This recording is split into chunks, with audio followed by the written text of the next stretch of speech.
Hi, welcome to my channel. M+M started as a company importing guns and parts, and in 2015 it transitioned into a manufacturing company. That's not a very long time ago. Their goal was to take the best features from different rifles and merge them into the best defense gun with minimal parts. The young company arrived in Canada shortly after and in controversy. A manufacturer's marketing worst nightmare, followed by many damning reviews and reports of flying cocking handles, feeding issues, poor accuracy, so on and so on.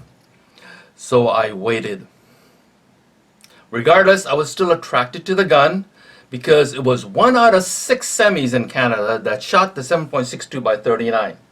On May 1st, 2020, about a year ago, the Liberal government of Canada banned 3 out of the 6.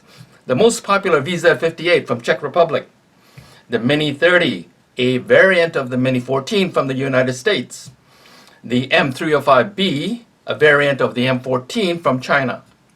Naturally, the price of the remaining 3 rose immediately, but at different rate. The biggest rise was the Type 81 rifle, not to be confused with the Type 81 LMG.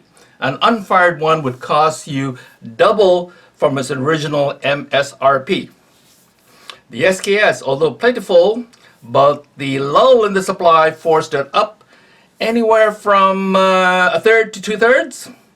And finally, the M10X, which currently still in production, recovered marginally to the currently about $2,000 Canadian.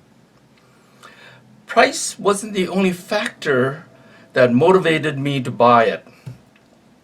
Although this short handguard and lighter barrel version was introduced in 2018, it was actually arrived in Canada early last year. I was hoping that the new version had solved some of its issues of the past, so I didn't want a rifle looking like the old ones. Although in DMR I preferred a longer handguard and a heavier barrel. So why don't we begin? This rifle comes with a manual and a 30-round steel magazine, no cleaning kit in the grip, and no folding sights. So for your $2,000, that's all you get. In the manual, it says do not use surplus and reloads, and it also gives you direction how to operate the new cocking handle.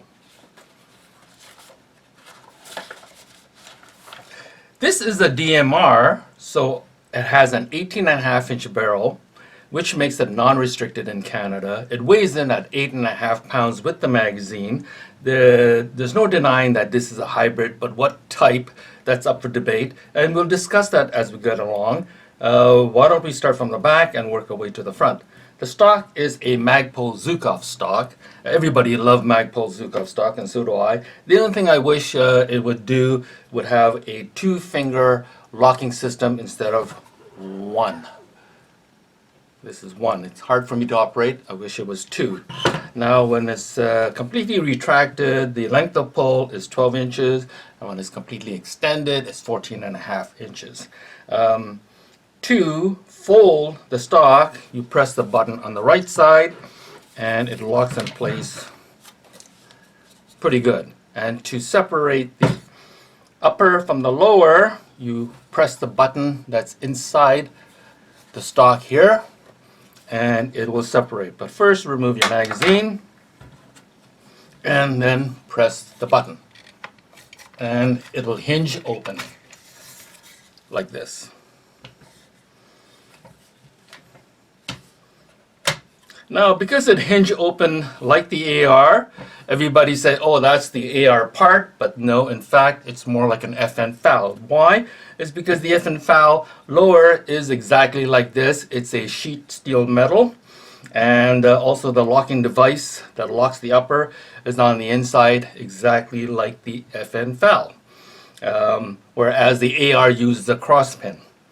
Okay, now the AK hybrid part obviously is the trigger guard, the mag catch, the magazine, and even the FCG looks like a AK system to me.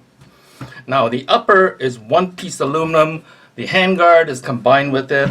Obviously not like an AR, more like a FN Scar, maybe a CZ Bren, where it has the rail running through the entire top. This is 15 inches long. And now the gas system, it has lots of M locks on it, really nice. It even has this this little nub that prevents your finger from slipping and hitting the barrel. That's a nice little feature there. And the gas system this is where it's a direct copy from the Swiss Arms SIG 500 series. It's identical. The way it attaches to the carrier, the bolt, the gas piston, the gas regulator, that's all comes from the SIG. Now the flash hider compensator combo, this is not, I'm not really crazy about. I would prefer if they went entirely with a flash hider or a brake with a compensator, but this combo, I don't see the point, because this compensator will flash quite a bit, so what's the point of having half a flash hider? It doesn't make any sense to me, but it's there. I would change that out. Now the cocking handle is completely ambidextrous. It can be moved over here, and to remove it, this is the new system. You press down and you turn forward and it pulls out like this, okay? And then you can slip it on the other side, but make sure that the clip is facing on top. And this is also what it retains the gas piston attached to the carrier. And then without that, the bolt slips right out with the carrier. And as you can see, the carrier looks like the SIG carrier, and the bolt looks like the SIG bolt. Some people say, oh, this is an AK bolt. It is not, because the cam on the AK is up here, not back here. Okay, so let's put this back together.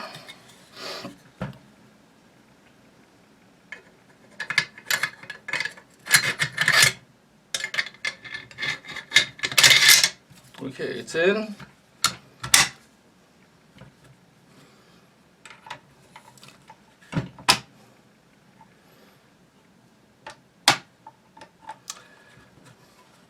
Okay, let's put the magazine in. And let's see if the BHO is working, because this is a Yugo magazine, which the BHO is attached to the follower. And guess what? BHO in the magazine does not work.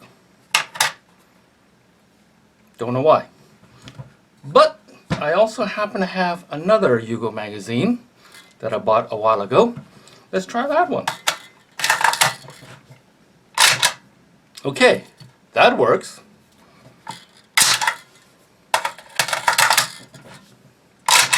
Okay, my old Yugo magazine works, but the new magazine that came with the rifle did not work. Odd. So it's to do with the magazine rather than the gun. So obviously it works. So let's see, moving from safe to fire. Now, I don't know why. Earlier model, they had the lever part same height as the center part, but this one has the lever part lower than the center part, and I don't know why, because when I'm aiming, my thumb keeps slipping past it. So I wish they would go back to the original, where the lever height is the same as the center height, but of course this model is lower. Okay, let's see let's move it and let's fire it. Yeah, the trigger weight is less than 3 pounds. That's a sweet trigger. So I love that. So, okay, so generally I'm pretty happy with the gun, and the only thing that was an issue so far was the magazine, but of course it was just the magazine. So thank you very much for joining me, and please subscribe.